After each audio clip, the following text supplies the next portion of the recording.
15 ऑगस्टला आमदारांनी जी भाषा वापरली ती अतिशय अयोग्य आहे आणि जनता दरबार होता, आमदारांचा दरबार नव्हता। नेगेटिव माहौल था, उसको पॉजिटिव में तब्दील करने के लिए उन्होंने ऐसा किया, आप ये कहना है? 100% हीच त्यांची स्ट्रॅटेजी आहे। नेहमी जेव्हा असा विषय येतो की निवडणुका येणार आहेत, स्वतःचं एक महत्त्व तयार करण्याचा प्रयत्न करतात। महापालिकेमध्ये संपूर्ण प्रशासनाला निष्क्रिय करण्याचं काम हे बहुजन विकास आणि हितेंद्र ठाकूरांनी केलेलं आहे, असं माझा स्पष्ट आरोप आहे।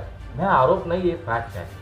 ही फॅक्ट आहे की आयुक्त सुद्धा भ्रष्टाचारामध्ये अडकलेले आहेत। आमदारांनी ना जनतेचे प्रश्न ऐकले ना प्रशासनाचे म्हणणं ऐकलं। ते गपरे बसरे ते प्रश्न सोडवण्यासाठी आमदारांच्या शिवाय पुन्हा एकदा जनता दरबाराचं आयोजन केलं पाहिजे। आमदारांची जर इच्छाशक्ती असती ना तर या वसीमध्ये मोठं परिवर्तन झालं। लाज वाटेल अशी वसईची अवस्था आहे आज। आमदारांनी फक्त शिव्या दिल्या किंवा असंसदीय भाषा वापरली, परंतु आम्ही जर भेटून जर ते विषय चांगल्या पद्धतीने मुद्दे मांडले, प्रश्न मांडले आणि ते जर सोडवून घेतले तर लोक आपल्याबरोबर राहतील। स्ट्रॅटेजी बदलावी लागेल आणि ती बदलणं ही काळाची गरज आहे। नमस्कार, मैं सचिन दीक्षित एक बार फिर से आप सभी के सामने हाजिर हूँ। 15 अगस्त 2023 के दिन जनता दरबार का समय और वहाँ पर विवादित बयान आमदार हितेंद्र ठाकुर का, जहाँ एक तरफ लगातार सवाल खड़े हो रहे हैं तो वहीं दूसरी तरफ जनता में अलग भी प्रतिक्रिया है। इस पूरे बीच में विपक्ष की भूमिका आक्रामक रही है। आमदार हितेंद्र ठाकुर के बयान के बाद जहां विपक्ष को एक संजीवनी मिल चुकी है, तो वहीं विपक्ष इस पर कैसे काम कर रहा है, क्या कुछ बोल रहा है, इस पर लगातार जनता की नज़र टिकी हुई है। आइए हम बात करते हैं पुराने नेता, वरिष्ठ नेता, काम करने वाले, नी वसई करके लगातार उस संस्थान के माध्यम से काम करने वाले मिलिंद खानोलकर से जानते हैं इस विषय पर इनका क्या कहना। मिलिंद, सबसे पहले नमस्कार। मिलिंद जी, क्या कहेंगे जिस तरीके से 15 अगस्त के दिन अगर जनता दरबार में एक आमदार जनता के मुद्दे को लेकर अधिकारियों को फटकार लगाई, हालांकि असंवैधानिक भाषा का प्रयोग किया, गलत क्या था? विपक्ष पूरी तरह उन पर हावी हो रहा है। नहीं, 15 ऑगस्टला आमदारांनी जी भाषा वापरली ती अतिशय अयोग्य आहे, परंतु हितेंद्र ठाकूरांची ही स्ट्रॅटेजीच राहिलेली आहे की राजकारणाचा, तालुक्याच्या वसईच्या राजकारणाचा केंद्रबिंदू ते सातत्याने केंद्रबिंदू स्वतः राहिलेले आहेत। नेहमी जेव्हा असा विषय येतो की निवडणुका येणार आहेत किंवा एखादा मुद्दा जेव्हा जनता उपस्थित करण्याचा प्रयत्न करते, तेव्हा ते अधिकाऱ्यांना अशाच पद्धतीने फटकारतात आणि स्वतःचं एक महत्त्व तयार करण्याचा प्रयत्न करतात की मी जनतेच्या बाजूनी आहे। परंतु गेल्या 25-30 वर्ष तात्कालीन नगर परिषदा आणि महापालिकेमध्ये संपूर्ण प्रशासनाला निष्क्रिय करण्याचं काम हे बहुजन विकास आणि हितेंद्र ठाकूरांनी केलेलं आहे, असं माझा स्पष्ट आरोप आहे। कारण कोणतीही विकासाची कामं असोत किंवा जनतेचे प्रश्न असोत, प्रथम विरारून काय सिग्नल येतो ह्याच्यावर या प्रशासनाची, महापालिकेच्या प्रशासनाची कार्यपद्धती सुरू होते। लेकिन अभी तो प्रशासन बैठा है, उन पर आरोप लगाना ठीक नहीं रहेगा ना। प्रशासन है, ना महापौर है उनका, ना नगर सेवक है, ना सभापति है, ना स्टँडिंग कमिटी है, कैसे आरोप लगा? नाही, देखील प्रशासनाने सुद्धा, आयुक्तांनी सुद्धा तितकंच लोकप्रती उत्तरदायित्व दाखवायला पाहिजे।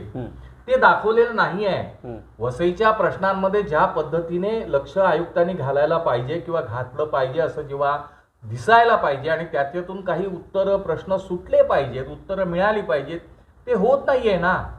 त्यामुळे जनतेचा सुद्धा आयुक्तांप्रती विश्वास आहे, असाही प्रश्न नाहीये आणि आमदारांचाही नाहीये। आमदारांविषयी सुद्धा जनतेमध्ये नाराजीच आहे, परंतु गेले 30 वर्ष हीच पद्धत चालू आहे। नहीं, नाराजी के कारण ही जनता दरबार में उन्होंने फटकार लगाई। क्या लगता है कि जनता में नेगेटिविटी थी, नेगेटिव माहौल था, उसको पॉजिटिव में तब्दील करने के लिए उन्होंने ऐसा किया, आप ये कहना है? 100% हीच त्यांची स्ट्रॅटेजी आहे। त्यांनी ना वसईचे विषय कधी बाहेर नेऊन ठेवले, वसई तालुक्याच्या बाहेर ना महाराष्ट्राच्या विषयांमध्ये वसईला इन्व्हॉल्व केलेलं आहे। पुन्हा मी एकदा सांगतो, स्वतःच्या भोवती केंद्रभूत केलेलं राजकारण त्यांनी वसईमध्ये केलंय आणि ते सत्तेमध्ये राहिलेले आहे। तो अभी जनता, अगर मान लिया जनता के मुद्दे को लेकर अगर हितेंद्र ठाकुर ने फटकार लगाई तो गलत क्या था इसमें? नहीं, फटकार, लेकिन भाषा योग्य होनी चाहिए। भाषा जी त्यांची होती योग्य असली पाहिजे असं मला वाटतं की आयुक्तांना तुम्ही अनेकदा इतर वेळेला सुद्धा प्रश्न विचारू शकता की हा प्रश्न जनतेचा का सुटत पर नाहीये? आयुक्त ने कोई बयान नहीं दिया, वो शांत हैं। आप ही लोग उत्तर दे रहे हैं बार बार। नाही, बरोबर आहे ना. आयुक्त क्यों शांत है फिर? आयुक्त आयुक्त को बुरा नहीं लगा? आयुक्त को बुरा लगा है, लेकिन आयुक्त भी स्वतः सुद्धा काही गोष्टीमध्ये अडकलेले आहेत. आरोप आयुक्त किती स्वच्छ आहेत, आरोप आयुक्त है. किती स्वच्छ आहेत. आरोप है आपका। नाही, आरोप नाही, हे फॅक्ट आहे. ही फॅक्ट आहे की आयुक्त सुद्धा भ्रष्टाचारामध्ये अडकलेले आहेत. होऊन जाऊ द्या चौकशी, लावा आयुक्ताची चौकशी सर्व कामांची. या गेल्या 3 वर्षातल्या सर्व प्रशासकीय कामातली 3.5 वर्षाच्या चौकशी होऊन जाऊन द्या. निश्चितपणे ह्या महापालिकेमध्ये भ्रष्टाचार आहे, तो सर्वश्रुत आहे. आज आमदारांनी आयुक्तांना प्रश्न विचारला, परंतु गेले अनेक वर्ष या शहराचं नियोजन करणारे नियोजनकार रेड्डी बसलेले आहेत. ह्या शहराची पूर्ण विल्हेवाट लावण्याचं काम रेड्डींनी केलेलं आहे. का नाही प्रश्न विचारत जितेंद्र ठाकूर की काय ही वसईची अवस्था केली आहे नगर रचनाकार म्हणून, ज्यांनी नगराची रचना अतिशय सुंदर लोकांना राहण्यासाठी योग्य अशी केली. बड़ा पद है उनके पास. ते काय करतायत? फक्त FSI देऊन मंजुरी देणं आणि आर्थिक लाभ मिळवणं ह्याच्या व्यतिरिक्त रेड्डी काय त्यांना का नाही कधी प्रश्न विचारला की आमच्या शहराचं काय आहे? माझी जनता मला निवडून देण्या गेली 30 वर्ष निवडून देणारी जनता इथे राहते, ती कशी राहते आमदारांना माहित नाहीये. आमदारांना माहित आहे, परंतु त्यांची ही स्ट्रॅटेजीज राहिलेली आहे. अब स्ट्रेटेजी में विपक्ष तो कहीं ना कहीं घिर गया. जिस तरीके से उन्होंने बयान दिया, फटकार लगाया, उसके बाद विपक्ष आयुक्त के साइड में खड़ा होकर मुकदमा दर्ज करने के लिए आगे बढ़ा. विपक्षाने आयुक्तांना विचारणं हे स्वाभाविक आहे की आपण याबाबत स्वतःचं एक आत्मीयता दाखवली पाहिजे की मला जी काही शब्द वापरले ते चुकीचे आणि गुन्हा दाखल केला पाहिजे. परंतु खरी मागणी अशी असायला पाहिजे होती की जनता दरबारचं आयोजन शासनाने करायला सांगितलं होतं. जनतेचे प्रश्न तिथे जनतेने मांडायचे होते. लोकप्रतिनिधी म्हणून आमदार होते, परंतु आमदारांनी ना जनतेचे प्रश्न ऐकले ना प्रशासनाचे म्हणणं ऐकलं.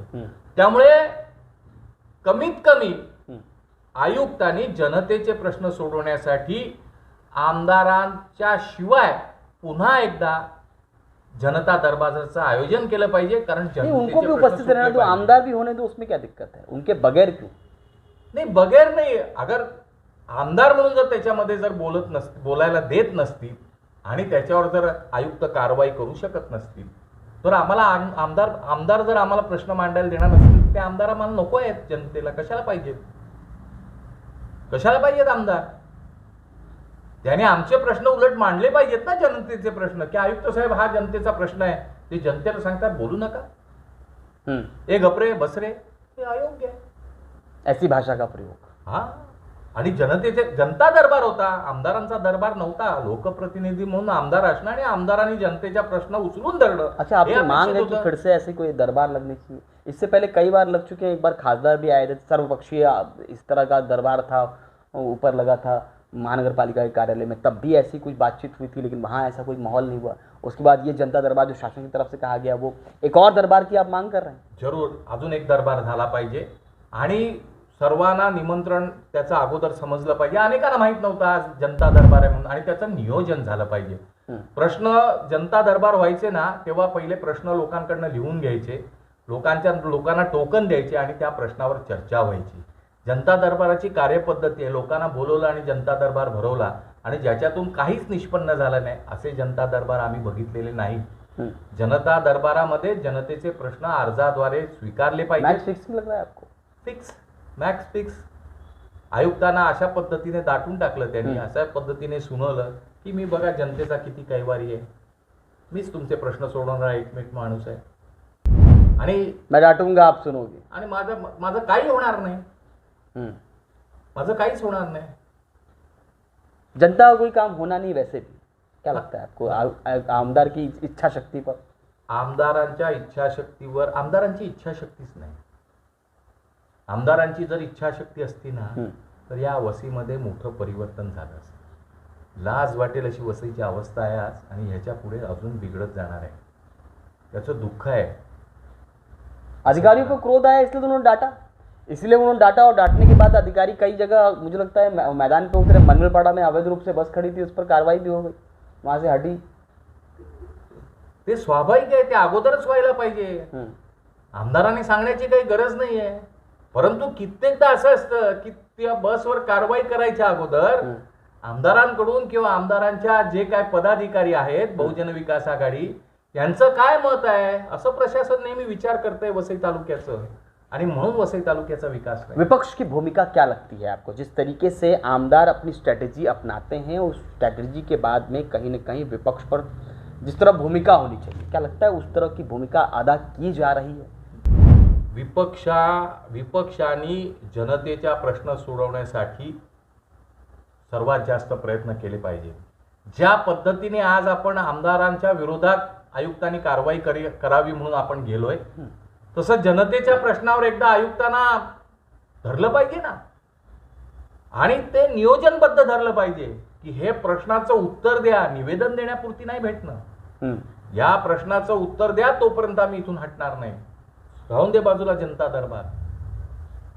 एवढे प्रश्न आहेत की ते प्रश्न घेऊन जर विरोधी पक्षांनी एकजूट केली आणि जनतेच्या मागे उभं राहिलं आणि जनतेचे प्रश्न सोडवले, तर निश्चित जनता विरोधी पक्षाच्या मागे उभी राहील, मतदान करेल, त्यांचे उमेदवार निवडूनही देईल.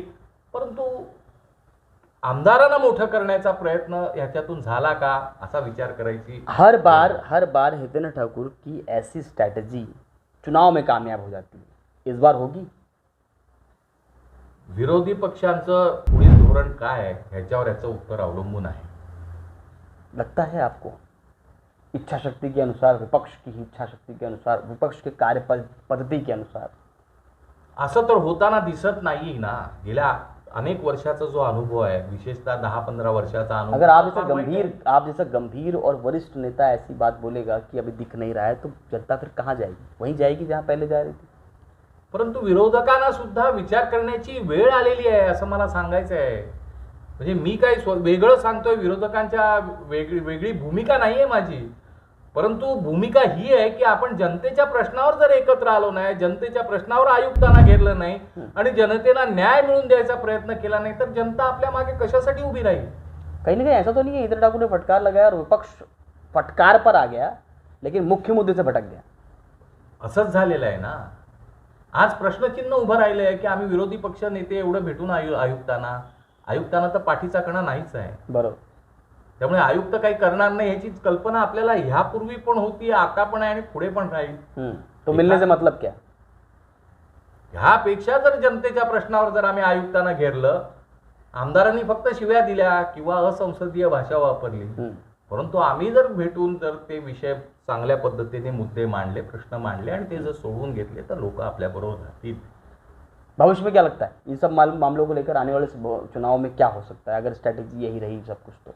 नाही, स्ट्रॅटेजी बदलावी लागेल आणि ती बदलणं ही काळाची गरज आहे. आणि त्यासाठी काही लोक विरोधी पक्षातले सुद्धा माझ्यासारखा कार्यकर्ता आणि अनेक कार्यकर्ते प्रयत्नशील आहेत. मला आशा आहे की निश्चित येणाऱ्या निवडणुकीत, मग ती पहिली येणारी असेल ती महापालिकेची असेल आणि नंतर लोकसभा आणि विधानसभेची, निश्चित विरोधी पक्ष एकत्र येऊन जनतेच्या प्रश्नावर एकत्र उभे राहिलेले वसईकरांना बघायला मिळतील. त्यासाठी माझ्यासारख्या अनेकांचे प्रयत्न चालू आहेत. धन्यवाद. ये थे मिलिंद खानोलकर. उनका साफ तौर पे कहना है कि जिस तरीके का माहौल है उसमें हितेंद्र ठाकुर की स्ट्रैटेजी हर बार की चुनावों से पहले ऐसी ही रही है, और वो जो उनकी योजना रहती है राजनीति के प्रति, चुनावों के प्रति, वो लगभग अपना नारियल फोड़ चुके हैं. ऐसे में विपक्ष को किस तरह की भूमिका निभानी चाहिए, विपक्ष को किस तरह की भाषा का प्रयोग करना चाहिए, विपक्ष को अपनी चाल ढाल वक्तव्य इन सब पर बखूबी गंभीरता से ध्यान देना चाहिए, ऐसा मिलिंद खानोलकर का कहना है. उनका कहना है कि हितेंद्र ठाकुर ने जो किया उसका पलट कर क्या करना चाहिए, इस पर गंभीरता से विचार करके जनता के साथ खड़े होना जरूरी. अब देखना ये होगा कि इन सब मामलों के बाद में जिस तरीके का माहौल है उसमें आने वाले समय के चुनावों में इसका क्या कुछ असर नजर आता है. आज के लिए इतना ही. धन्यवाद.